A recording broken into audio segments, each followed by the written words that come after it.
আমার এবার টেনশন হচ্ছে, রাজ্য এখনো এসে পৌঁছচ্ছে না কেন? 12টা বাজতে আর বেশি বাকি নেই। আসলে না আমার শরীরটা খুব খারাপ, আমি না যেতে পারবো না।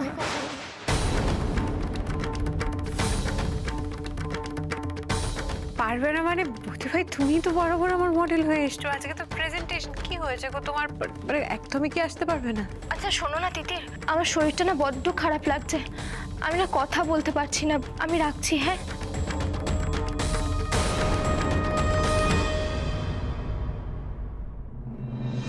কি কি হয়েছে গো? তোমাকে এরকম দেখাচ্ছে কেন? এত টেনশন করছো কেন? কি হয়েছে? কি হবে এবার? সোমরাজ, বৌদি ভাইয়ের শরীরটা খারাপ, বৌদি ভাই আসতে পারবে না বললো, এবার হ্যাঁ, কি করবো আমি? পারবে না মানে? রাজ্যের এতটা শরীর খারাপ, দিদি কি করবো এখন আমরা তাহলে?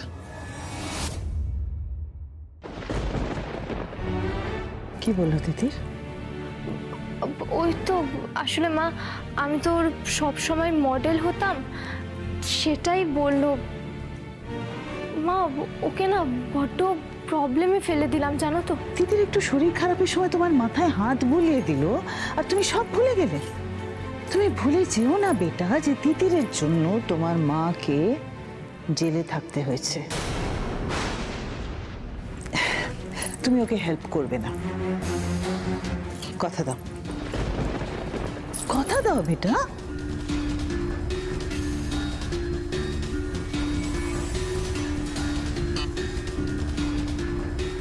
তাতে যদি তুমি ভালো থাকো মা, আমি তাই করব।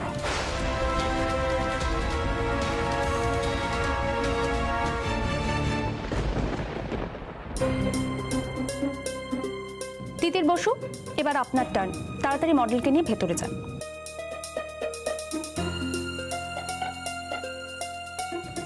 আমার কাছে না মডেল নেই। মডেল নেই? মডেল ছাড়া আপনি প্রপার প্রেজেন্টেশন করবেন কি করে? আপনার তো পার্টিসিপেশনই ক্যান্সেল হয়ে যাবে।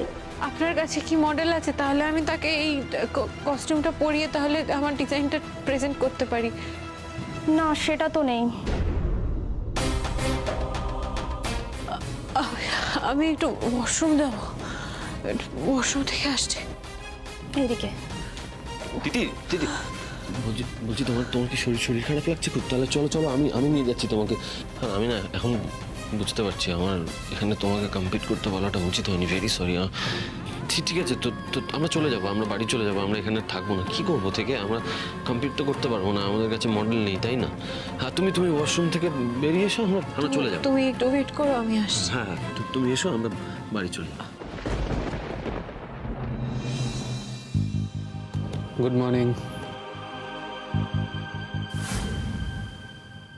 বাবা, এত বড় সুটকেস নিয়ে হঠাৎ অফিসে কেন? মুখ চোখের এরকম অবস্থা কেন? কি হয়েছে দিয়া? Is everything all right? কিচ্ছু ঠিক নেই। আমি আপনাকে বলেছিলাম না এই চাকরিটা আমার খুব দরকার, ঠিক এই কারণেই দরকার। আমি গত মাসের ভাড়া দিতে পারিনি, তাই ওনারা আমাকে বাড়ি থেকে বেরিয়ে যেতে বলেছে। কি? আমি অনেকবার রিকোয়েস্ট করেছিলাম, কাল রাতেই বেরিয়ে যেতে হয়েছে। সব জিনিসপত্র নিয়ে আমি কাল মন্দিরে ছিলাম। কি বলছেন আপনি? প্লিজ বসুন, প্লিজ প্লিজ প্লিজ বসুন।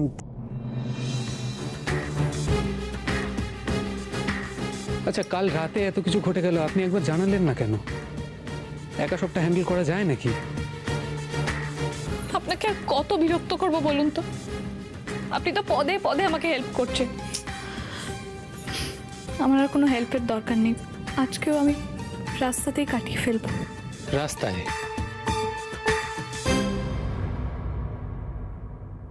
তিতির বসু বোধহয় পার্টিসিপেট করতে পারবেন না, ওনার মডেলও নেই, তাছাড়া উনি নিজেও স্টেবল ফিল করছেন না। আর কতক্ষণ ওয়েট করবো আমরা?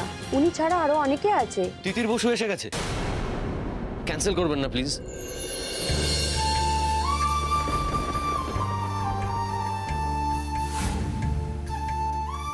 ক্যান্সেল করবেন না প্লিজ। আমার মডেল শেষমেশ এসে উঠতে পারেননি, তাই হবু মা হিসেবে আমি ভাবলাম আমি নিজেই আমার ডিজাইনটা আপনাদের সামনে প্রেজেন্ট করব। আজকে আমার নতুন ক্রিয়েশন, হবু মায়েদের জন্য কাঁথা স্টিচের ওপর ডিজাইন করা মেটার্নিটি ড্রেস।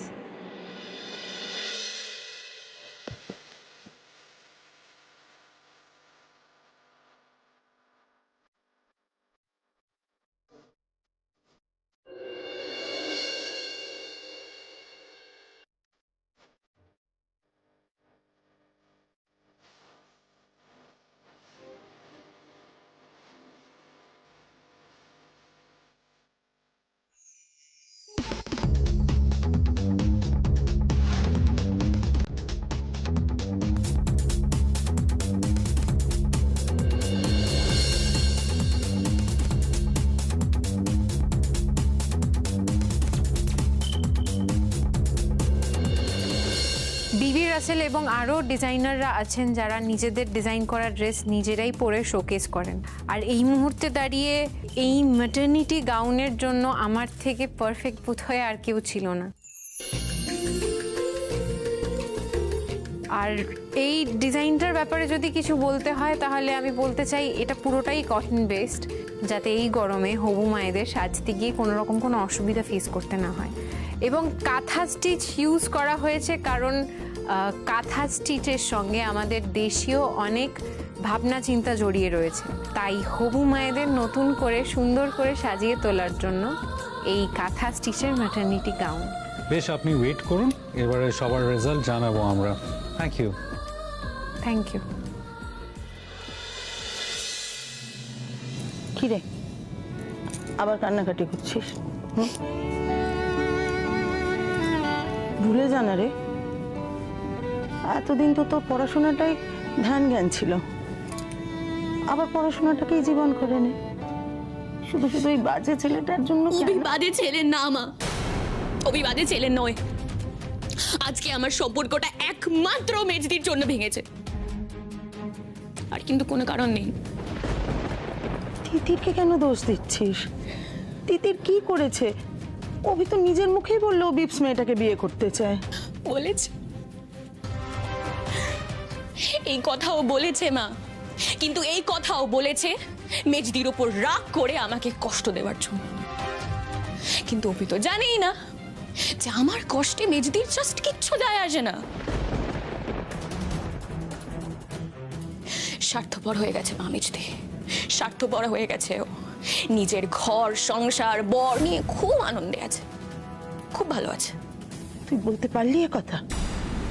এই তিতির কিন্তু তোকে পড়াশোনা করাবে বলে প্রাণপাত করেছে। সেই মেজদি তো আর নেই। কিসের এত রাগ মা ওর অভির উপর? কই ওর ভালো থাকার মাঝখানে তো আমি বাধা হয়ে দাঁড়াচ্ছি না, তাহলে আমার সুখ কেন সহ্য হচ্ছে না ওর? ভেঙে দিল মা, আমার সম্পর্কটা মেজদি নষ্ট করে দিল, সব শেষ হয়ে গেল। বোন বোন বোন শুধু মুখে, ভালো চায় না ও আমার, ভালো চায় না। তুই ভুল বুঝছিস তিতিরকে, ভুল বুঝছিস। আমি ভুল বুঝছি, জানি, আমি জানি তোমার মেজো মেয়ের নামে এসব কথা শুনতে তোমার একদম ভালো লাগছে না, কিন্তু আমি ওর মুখ আর কোনো দিন দেখতে চাই না, কোনোদিন না। মা মা আমার ভালো লাগছে না, আমি একটু একা থাকবো।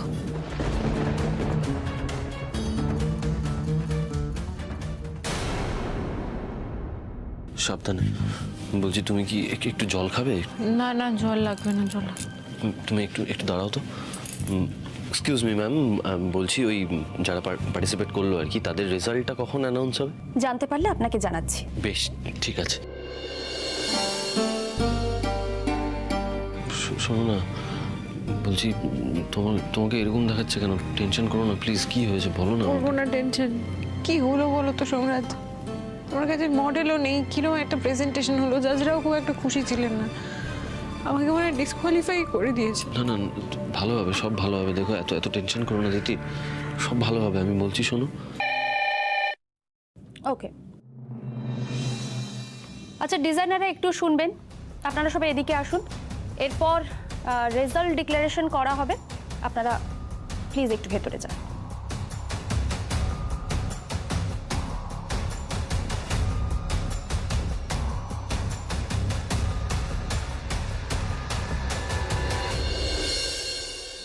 করে আমি এখন এই মেয়েকে নিয়ে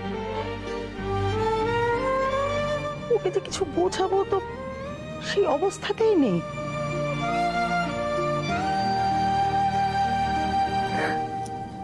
তিতিরই বা কি করলো, কেন করলো? ও তো চাইলে একটু ওদের মিলমিশটা করিয়ে দিতেই পারতো।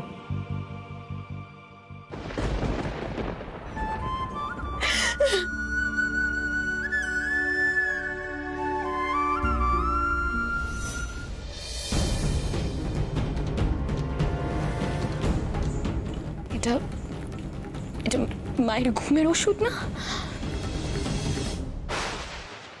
সময় এসছে রেজাল্ট ডিক্লেয়ার করার। প্রতিযোগিতা কিন্তু জোরদার হয়েছে, কিন্তু দুজনের ডিজাইন আমাদের খুব পছন্দ হয়েছে, ইউনিক। রাহি আর প্রত্যুষা ভেরি ইউনিক, কিন্তু কম্পিটিশনে তো একজনকে সেরা সেরা হতে হয়, তাই না? One winner, right? তিতিরের নামটা উল্লেখ করলো না, কেন করলো না? আমার ড্রেসটা বোধহয় ওদের পছন্দই হয়নি। একজন যে দারুণ পারফরমেন্স করবে, সবাইকে ছাপিয়ে যাবে, আমরাও তেমনই একজনকে পেয়েছি, যে এই কম্পিটিশনের আজকের উইনার, যে ফার্স্ট হয়েছে, আর যে আজকে দারুণ ড্রেস বানিয়েছে, আর যে ইউনিক পারফর্মার, আজকের এই কম্পিটিশনের সেরা পারফর্মার। Any guesses?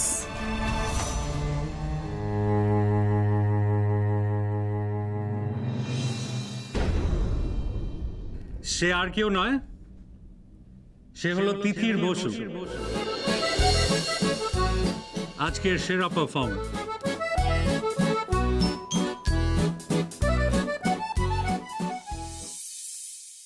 কম্পিটিশনে গেছে তিতির, দেব সব ভণ্ডুল করে। আচ্ছা, কালকে তিতির যে গয়নাগুলো এখানে খুলে রেখেছিল সেগুলো সেগুলো নিশ্চয়ই আলমারিতে ভরে দিয়েছে, না? সেগুলো সেগুলো বেচার ব্যবস্থা করতে হবে। আমার তো এখন টাকা দরকার। এভাবে ফেরার হয়ে কতদিন কাটবে? চুরি নয়, এবার ডাকাতির ব্যবস্থা করতে হবে।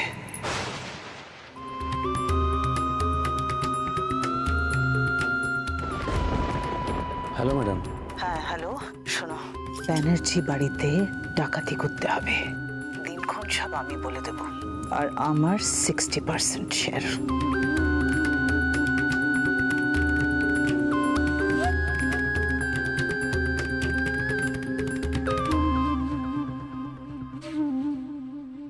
এবার এবার কি করবে তুমি তিতির? তোমার খেলা শেষ।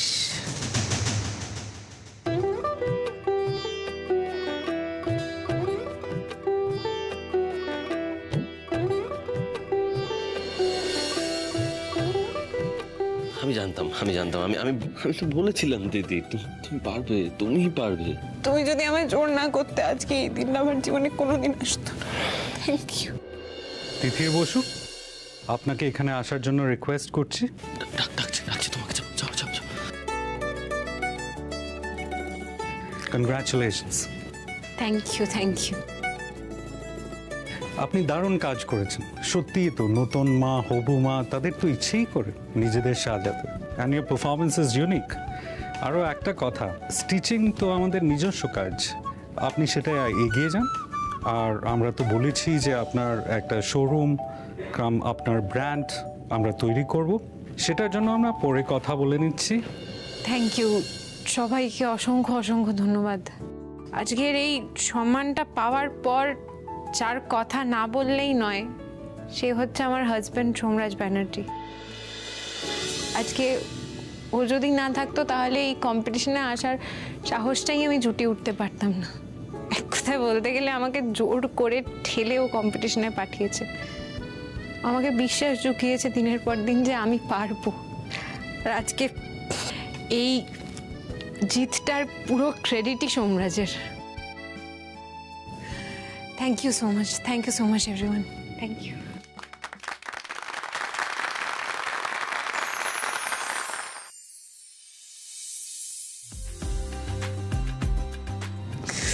Thank you Somraj. আমি যখন ছোট থেকে মায়ের সঙ্গে কাজ করতাম না, আমার এই একটাই স্বপ্ন ছিল, আমার নিজস্ব একটা ব্র্যান্ড হবে, নিজস্ব স্টোর হবে। আজকে এই স্বপ্নটা সফল হয়েছে। আমার বারবার শুধু মায়ের কথা মনে পড়ছে। কালকে মাকে আর কোয়েলকে ওভাবে বাড়ি থেকে পাঠিয়ে দিলাম।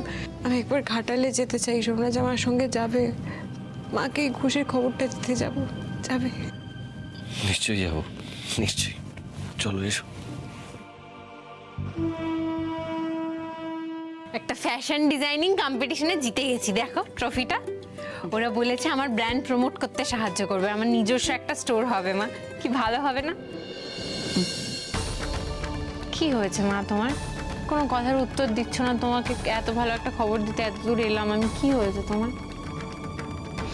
একটা কথা হলো তিতির, বলছি অভিরাজকে আমি খুব বেশি না চিনলেও একটু আধটু তো চিনেছি। তুই যতটা খারাপ বলছিস আমার কিন্তু ওকে অতটা খারাপ লাগেনি রে। আর তুমি আর কোয়েল যে কেন এখনো অভিরাজকে নিয়ে পড়ে আছো আমি বুঝতেই পারছি না। আমি বারবার বলছি অভিরাজ ভালো ছেলে নয়। আমি কি আমার বোনের খারাপ চাইবো? তোমার কি মনে হয় মা? আমি তো বোনের ভালোর জন্যই বলছি। ইনফ্যাক্ট সোমরাজ তো দাঁড়িয়ে আছে এখানে, সোমরাজকে জিজ্ঞেস করো তো ভাই। হ্যাঁ আন্টি, আসলে অভিরাজ না একটু অন্যরকম, বুঝলেন তো। আসলে ছোট থেকেই আমাদের সঙ্গে তো থাকতো না। যাই হোক মা, আমি বুঝতে পারছি তোমাদের মনের অবস্থাটা। তুমি মন খারাপ করো না, আমি কোয়েলের সাথে কথা বলছি। তাহলে এই যাস না, ও হয়তো তোর সাথে এখন কথা বলবে না, বাদ দে, পরে কথা বলিস। কেন কথা বলবে না মা? ছোটবেলা থেকে আমরা সব বোনেরা একসাথে বেঁধে বেঁধে বড় হয়েছি। ওর কষ্টের সময় আমি এখন ওকে একা ছেড়ে দেবো? এমনিতেই অনেক বকাবকি করেছি অবিকে নিয়ে, আমি বোঝাচ্ছি ওকে, সত্যিটা বুঝতে হবে। জানো না, আমি বলছি কথা, বলছি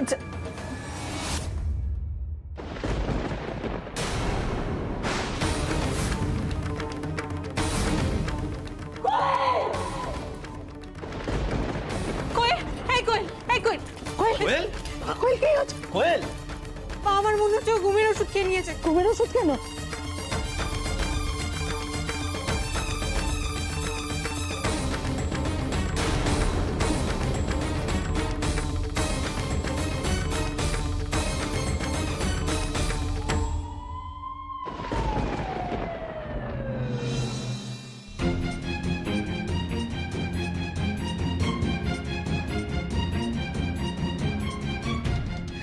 নার্স, নার্স বলছি আমি একবার ভেতরে যাব, আমার বোনটার কাছে একবার যাই আমি। ভেতরে ওনার ওয়াশ চলছে, এখন যাওয়া যাবে না।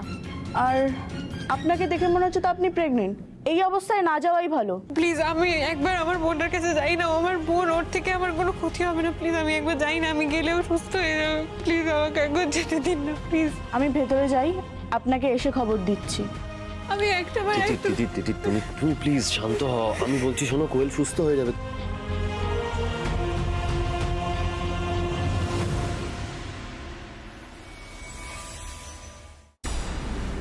বলছি পেশেন্ট এখন স্টেবল আছে, আপনারা ভিতরে যেতে পারেন। Thank you, thank you, thank you. সাবধানে চল। ডাক্তারবাবু এখন কেমন আছে ও? এখন অনেকটাই বেটার আছে। নিন আপনারা কথা বলুন। Thank you. ঠিক আছে। এই কোয়েল, কেন করলি বল এরকম? কেন করলি এরকম? অফির জন্য করলি এই কাজ? আমি তো নিজের মুখে বললো বিপসকে বিয়ে করবে, করুক ও বিপসকে বিয়ে। তোর অনেক ভালো বিয়ে দেবো আমরা, বিশ্বাস করে। এই সব কিছু তুই ভুলে যা, তুই পড়াশোনায় মন দে, দেখবি তোর জীবনটা আমরা সবাই সুন্দর করে আবার সাজিয়ে দেবো। এইসব নিয়ে আর ভাবিস না বাবা। তুই আজকে আমাদের সবাইকে একসাথে প্রমিস কর যে তুই এরকম কাজ করার কথা একবার ভাববিও না। যেই ছেলের জন্য তোকে আত্মহত্যার মতো একটা সিদ্ধান্ত নিতে হয়, সে কোনোদিনও তোর জন্য ভালো হতে পারে না। করে নিজেকে শেষ করে দেওয়াটা ভালোবাসা নয়। তুই চলে যা এখান থেকে। আর আমার এই অবস্থার জন্য অভি দায়ী নয়। কি বলছিস? তাহলে কে দায়ী বল? কে? এটা ওনার হাত থেকে পাওয়া গেছে। বেজতি অভির কাছে ক্ষমা চাইলো না বলেই আজ আমার আর অভির সম্পর্কটা শেষ হয়ে গেল। আমি জানি মেজদির এত ইগো যে কোনোদিন অভির কাছে ক্ষমা চাইবে না, নিজের বোনের ভালো চায় না। মেজদির জন্যই আমি এই সিদ্ধান্ত নিলাম। আমি আর বাঁচতে চাই না। এবার বুঝেছিস আমার এই অবস্থার জন্য কে দায়ী? তুই দায়ী। চলে যা এখান থেকে। দিদি দিদি দিদি দিদি দিদি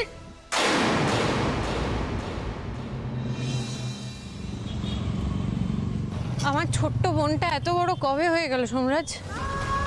আমাদের মধ্যে এত দূরত্ব হয়ে গেল। আমাকে ভুল বুঝে ও নিজের প্রাণ নিয়ে নিতে যাচ্ছিল। আমি ভাবতেই পারছি না, আমি কিছু মেলাতেই পারছি না, বিশ্বাস করো। প্লিজ তিতির, আমি বলছি এই অবস্থায় তুমি এত কিছু ভেবো না। তুমি একটু সময় দাও কোয়েলকে, দেখো সবটা ঠিক হয়ে যাবে। কোয়েলকে আমাকে সময় দিতে হবে। আমরা 4 বোন সারাটা জীবন একসঙ্গে বেঁধে বেঁধে বড় হয়েছি। কত ছোট বয়স থেকে আমি রোজগার করা শুরু করেছি মা বাবার পাশে দাঁড়াবো বলে। আমি আপ্রাণ চেষ্টা করেছি যাতে আমার দিদি কোয়েল উনিয়া ওদের কোনো রকম অসুবিধা না হয়, কিন্তু আজকে দেখো আমার ছোট্ট বোনটা, আমার কোয়েলটা আমার জন্য নিজের প্রাণ শেষ করে দিতে যাচ্ছিল। অফিসার মহামায়া, হ্যাঁ ম্যাম বলুন। ঠিক আছে, থ্যাংক ইউ সো মাচ। কি হয়েছে দিদির? আমাকে এক্ষুনি সিটি হসপিটালে যেতে হবে।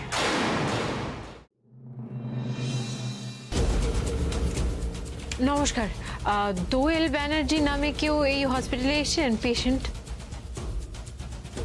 এই নামে তো কেউ আসেনি। ও এক সেকেন্ড দেখুন তো, ইনি। হ্যাঁ, ইনি এসেছিলেন, কিন্তু একা আসেননি, সাথে একজন ধোপদ্রস্ত মহিলা এনাকে সঙ্গে করে এনেছিলেন।